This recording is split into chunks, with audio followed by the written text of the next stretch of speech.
Down. Hi, welcome to Pennsylvania Newsmakers, and thanks for watching. Well, economic stimulus, oversight, what should we do about that? How about a cell phone ban? And then an environmental update, a fact-filled program coming up after these words. This is Pennsylvania Newsmakers, a fast-paced, unrehearsed weekly discussion with and about the leaders who shape your world. And now, here's your host, Terry Madonna. Hi, as always, welcome back, and thanks for watching. Look, we got a fact-filled program here. Joining me for the first time is Senator Mike Brubaker. He's sitting right across from me, and State Representative Josh Shapiro. One in R, one in D. Maybe we'll get you guys to go out. Maybe we should start like this. Maybe we should start. We can do that. We can do that. Good. All right, Senator, let's start with you. I get the number $16 billion the state is going to get from the stimulus package passed by Congress a couple of weeks ago. You think there ought to be more oversight than currently exists. Why do you think there should be oversight? Legislative oversight. Let me put it that way. I would turn right around and say, why not? Why not? I can't imagine anyone saying no to this. Number one, $16 to $22 billion is the range that we're going to be receiving from the federal government. I mean, that is huge, unprecedented amounts of money. And I credit the governor for putting the website together. I credit the governor for the chief accountability officer. All good moves. Then the governor also desires to do an ad hoc committee. Right. Credit him for that. So good, good, good. What I'd like to do is just one more step. Why not? This bill has 47, soon to be 48 co-signatures in the state Senate. Let's see that. It's almost 50, right? I got that number right. So you're working on all 50. So a lot of your colleagues are on board. Representative Shapiro. Have you haven't seen the legislation? Maybe you haven't. It's over in the other chamber. What's your initial reaction? I'm familiar with Senator Brubaker's proposal. I think Senator Brubaker is one of the more thoughtful legislators in the House or Senate, and I commend him for what he's putting forward.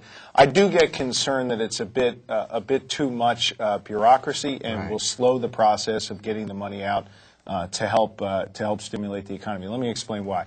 There is already oversight. When you look at how we spend money here in the state, we budget it. And how does that budget pass? It passes as a result of Mike, myself, and others coming together and passing a budget. And within that budget, there is language that specifically stipulates how federal monies can and must be spent. In the absence of language as it relates to this federal stimulus, we have to go back and actually pass legislation to appropriate that money.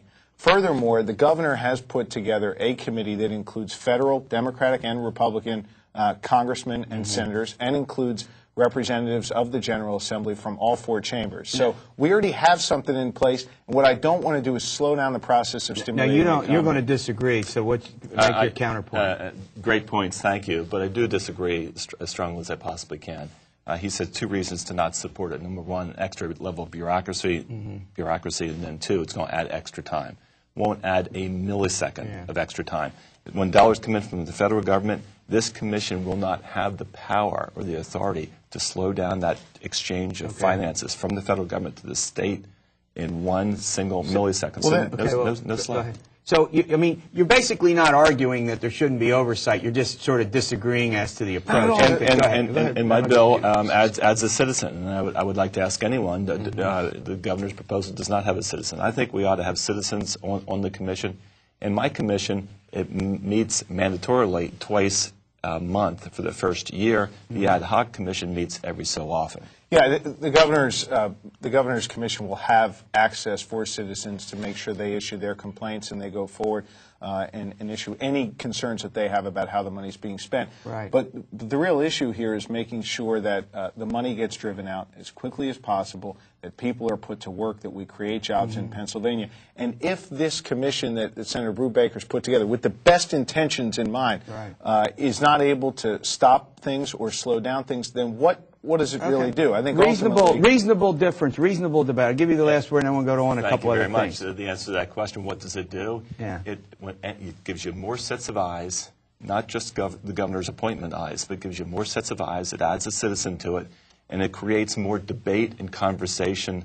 Majority and minority decisions that would be made on this commission would be on the website. So simply more air of communication. Okay. How can we be against that? All right. Just in 5 seconds. I think that already exists. We're going to go. Senate Republicans have yet to appoint their appointee to the Governor's Commission. I hope they appoint Senator Brubaker. He'd be an excellent member of that commission. Excellent. All right. In the next segment, we're not there yet. I want to go to your cell phone ban, which is, I think, an important piece of legislation. You put it up in 2007. You're back at it. Good. Right. And we'll see where that goes. You have one other thing, a bill that passed the Senate a week or so ago, having to do with the mortgage situation, driven by the fact that someone's under indictment. Talk about what you want to happen with mortgages. Well, it came out of OPFM. 800 Pennsylvania families were robbed. The individual, Wesley Snyder, was convicted. He's sitting in jail. And as a result of that case, I introduced Senate Bill 170 and 171. It just recently passed the Senate unanimously. And it does two things. It gives whistleblower protection, so if you work for a mortgage company and you see wrongdoing, and you rat them out, okay, go ahead. But the other thing is also important. What's the other piece to that? Well, Mr. Snyder was able to to pull the scheme off because he was receiving the delinquency notices after he did not forward the ultimate payment onto its rightful destination. So in other words, he was keeping the money instead of sending it on to payment for the mortgages? That's right, Terry. And then when the ultimate mortgage holder sent the delinquency notice to you, it never got to you. It went to your name, Terry Madonna, under OPFM's name. Now, it's out of the Senate, and it'll go over to the House where Representative Shapiro and his colleagues will get to deal with it, right? That's exactly correct. I hope we deal with it quickly. It sounds like a great bill, and we should deal with it quickly and get it to the governor's desk. All right, we're going to take a break. When we come back, Representative Shapiro has a cell phone ban bill. We're going to have a poll out soon about that, by the way. We'll let you know about good. that. Looking forward to seeing the results. Back in a moment. This broadcast of Pennsylvania Newsmakers is presented by the Pennsylvania Chamber of Business and Industry, the statewide voice of business.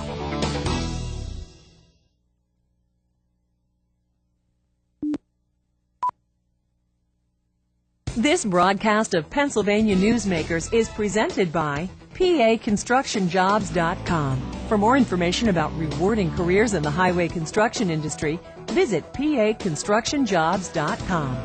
And by the Pennsylvania Manufacturers Association. Business in Pennsylvania is our business.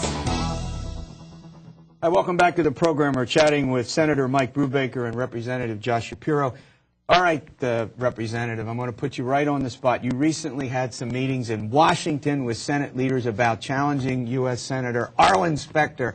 You want to announce that you're running on the program? What do you want to say about that? We're not prepared to make any announcements yet, but I've been humbled by the support we've received from all across Pennsylvania. A lot of people encouraging me to look at the race, and I am looking at it, and stay tuned, Terry. Well, now, let me ask, the problem is that you can't file for both offices. I mean, that's a pretty big personal decision. I mean, you work for a member of Congress. You've been, involved in a lot of reform measures in the legislature. I mean, you run the risk, don't you? I mean, is that one of the considerations that if you file to run against Senator Specter and you would lose, you'd be out of your House seat? It has to be. Well, I think that the most important consideration is figuring out, do you want to be in public life and public service? And I most definitely do. And then the question is, how can you best serve, where your talents best fit? And that's what we're trying to assess right now. Now, you running for anything? Do I have to ask you this? I mean, other than for re-election, maybe? I'm running to hold my seat. Okay, you can announce your re-election here. Okay.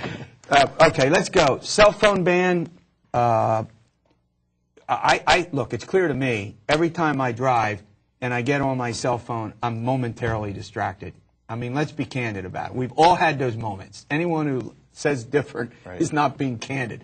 What do you want to accomplish with the cell phone ban? We know that distracted drivers are the #1 cause of accidents on our roadways, and handheld cell phone use is the #1 distraction for drivers.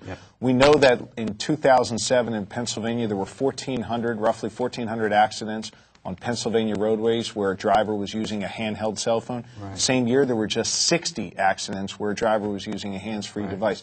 The statistics clearly show that if we use hands-free devices, which would ban talking on a handheld and texting, we will save lives in Pennsylvania. In fact, California Public Policy Institute study just came out studying the 5 states and the District of Columbia that have this hands-free requirement of drivers. And when you extrapolate that data to look at Pennsylvania's size and the number of motorists we have on our roadways, we could save up to 313 lives in Pennsylvania roadways by simply using the technology that exists today. Now, you wouldn't ban, you could have hands-free phone Absolutely. operation. Someone wants to have a conservatives, now wait a minute, conservatives typically don't like this kind of legislation because, you know, government and regulation and control. I don't know if you've had time to, well, it was in the legislature, Representative It passed in the Senate prior to Senator Brubaker. What do you think? Well, I read my mail. I read every single piece of mail that comes in. I got to tell you, my mail is overwhelmingly supportive. It's supportive of it. That's accurate. From good old conservative Lancaster County. Good old conservative Lancaster County. Enough people, even though we all use a phone in the car from time to time, technology today allows you to do exactly what my colleague desires us all to do, and that is to hit that, that hands-free mode. And if you don't have a phone that can do that, you can go into your local cell phone store and convert. So the technology's there ready to go. And people, look, if we're going to make laws, don't we really need to focus in on the safety of our fellow Pennsylvanians? And there's no doubt that this is accurately stated, that this is an issue that potentially risks the lives of people. What people. are the prospects for passage this time? I think very good. We're going to come up with an omnibus package, a driver distraction, driver safety package. The chairman, Joe Markozik, is taking the lead on. It's going to deal with, he's got some language to deal with junior drivers. My language would deal with cell phones. There are others who have other ideas. We're going to try and pass one omnibus bill, send it over to the Senate, and hopefully the Senate will consider it. I would remind the viewers, the Senate 4 years ago, under the leadership of then Senator Joe Conti, passed the very bill that I'm trying to get passed in the House. All right, before you two go, I want to ask you one other question, and I'll let you get out of here. I know you have lots of things to do. Number one, should the legislature go through the appropriation process to deal with the stimulus package? I mean, there's a debate, I understand, about that. You know, you all are should that be all integrated in the appropriation process? What do you think about that? Pennsylvania General Assembly should not be out of the stimulus conversation. Right. That's my bottom line. I mean, we need to make sure that we're engaged.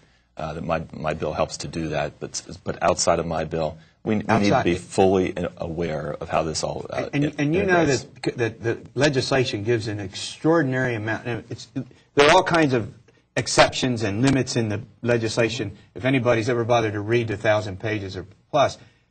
But it does give the governor an awful lot of power in deciding how that money is spent. It does, but remember, the governor derives his power to spend based on the authority that the legislature gives him. Where there is silence within our budget process, where there's silence within our budget law, I should say, then we need to, in the course of our budget process, or perhaps before that, so we can drive this money out more quickly, enable the governor to spend that money. Okay, go ahead. The federal stimulus money is designed to kickstart the economy. Right. I want to make sure it doesn't kick us back. Okay. And by saying that, if we don't handle these dollars in exactly the right way, I think we would all agree we will get a kickback. Okay, thanks. Great update. All right, when we come back, environmental update. Jan Jarrett's in the House. Marcellus Shale, we've talked about that before. A huge boon for the state. Should it be taxed? Uh-oh. We'll get to that and more after these words. This broadcast of Pennsylvania Newsmakers is brought to you by Pennsylvania Credit Union Association. Pennsylvania Credit Unions, where people are worth more than money. To find a credit union that is right for you, check out ibelong.org. And by the Energy Association of Pennsylvania, Pennsylvania's energy information source.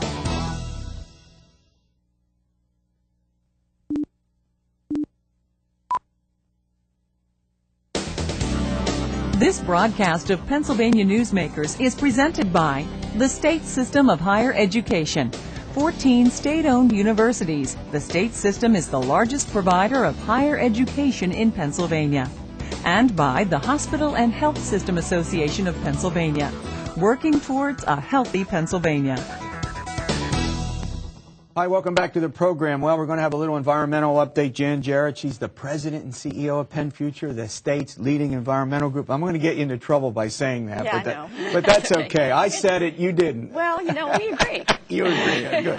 All right, we've done a series of programs on Marcellus Shale. That's a geological formation that covers the northeastern part of the state. It's literally about 2/3 of the state with the exception of the southeast. No doubt about it, natural gas deep down in is going to be extracted. Do I got that right? You got that right. Now, there are all kinds of implications for this. First of all, let's talk about the environmental implications.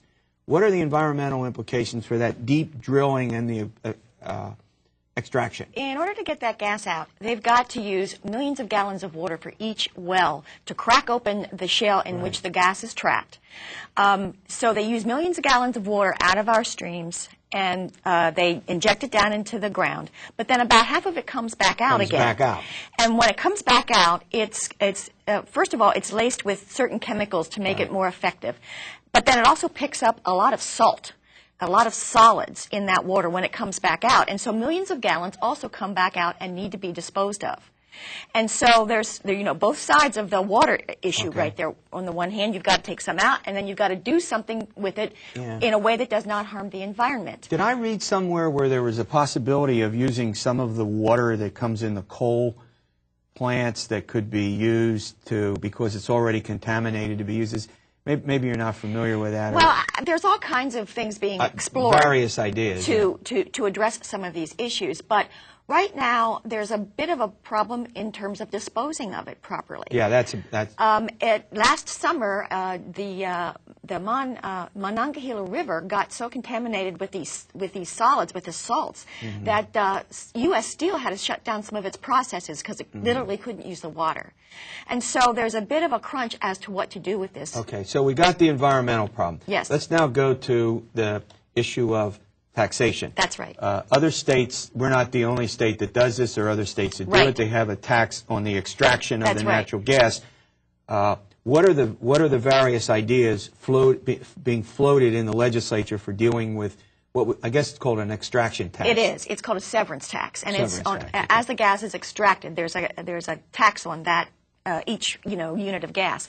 There are 39 other states that have this. Most of the states that have natural gas deposits actually levy this kind of a tax.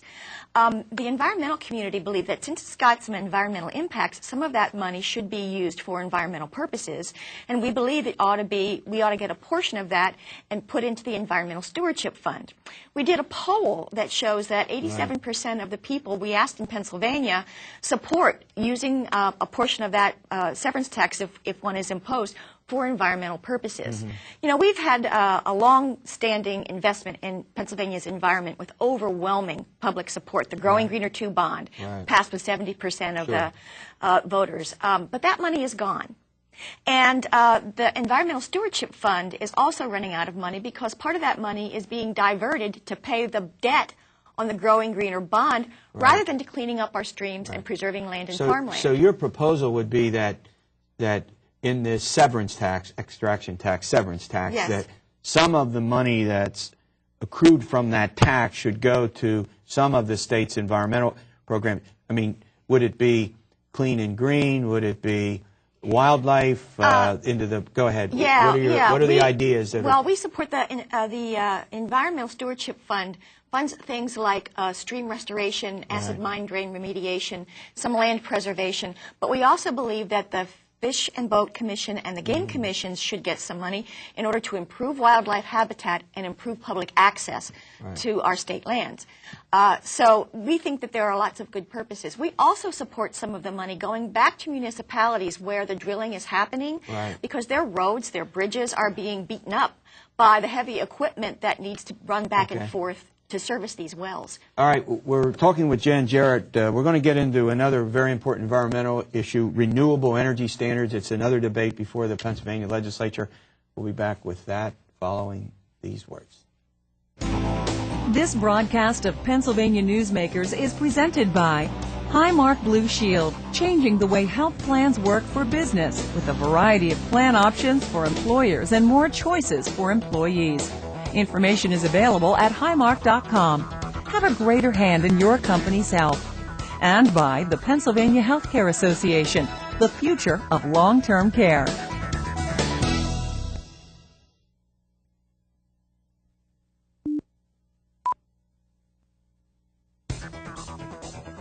This broadcast of Pennsylvania Newsmakers is presented by Penn Future, where we believe that every environmental victory grows the economy. And by the Pennsylvania Cyber Charter School, bringing educational innovation and freedom to the children of Pennsylvania. Hi, welcome back to the program with Jan Jarrett. Okay, Jan, one of the other big issues is these renewable energy standards. That's right. Let me put it this way. Why should Pennsylvanians care about that? You know, in renewable energy, we don't want everybody's eyes to glaze over. Come on, what's the important thing about this? The important thing about this is that we've got to take some action to address global warming. We are on track to have more emissions than the worst case scenario that the International Panel of Scientists even predicted. Right. It's essential that we cut back our emissions of carbon dioxide. Just last week, there was a new study that they predicted that the Arctic could be ice-free by 2013. That is very, very close, and that would have, nobody knows what impacts that would have. So we've got an opportunity to do something here in Pennsylvania. There's a bill been introduced by Representative Vitale and in the Senate by Senator Erickson that would increase our renewable energy requirements from the current 8% to 20% of all of our electricity would have to come from the sun and the wind, including a six-fold increase in the amount of solar power that would come. It also includes a provision that would create an incentive for a demonstration plant for a coal-fired power plant that captures and sequesters underground carbon dioxide. Coal consumption is predicted to increase by 65% by 2030. Is that another version of clean coal? I never quite. That is what clean coal would mean. Right now, there is no such thing because we don't have that kind of system in place, that technology in place now. We can demonstrate that at commercial scale in Pennsylvania and then export that technology to the rest of the world, like China and India, which is opening a coal plant a week. Because if we don't, we are looking at a future where it's, you know, we've got a whole month of over 90-degree temperatures in Pennsylvania, 24 days of over 100. And your point would be, in addition to that, that we're a big energy-producing state. Everybody knows that. A lot of states up in the Northeast are energy-producing states. Your point also would be, and you made it, and your predecessor, John Hanger, who come on the program a lot and talked about this, is that it's also job creating. Yeah. Go ahead. Certainly. Right now, we've already created more than 3,000 jobs in the wind industry. We're about to really take off in solar power, too, with some of the incentives. We'll have people installing solar panels on rooftops. So not only does this clean up our environment, but it really positions us to be a leader in the renewable energy industry. And we're seeing stimulus money coming to that industry. We need to be in a position to be able to take advantage of that and take a leadership position in the Mid-Atlantic states. There are states around us whose renewable energy requirements are in the 20%. And if we're not there, we're liable to lose out on that competitive advantage. Okay, as always, thanks for coming in. Thanks for the update. Thank you, Terry. All right, we'll see you next week for another edition of Pennsylvania Newsmakers. And as always, you stay well.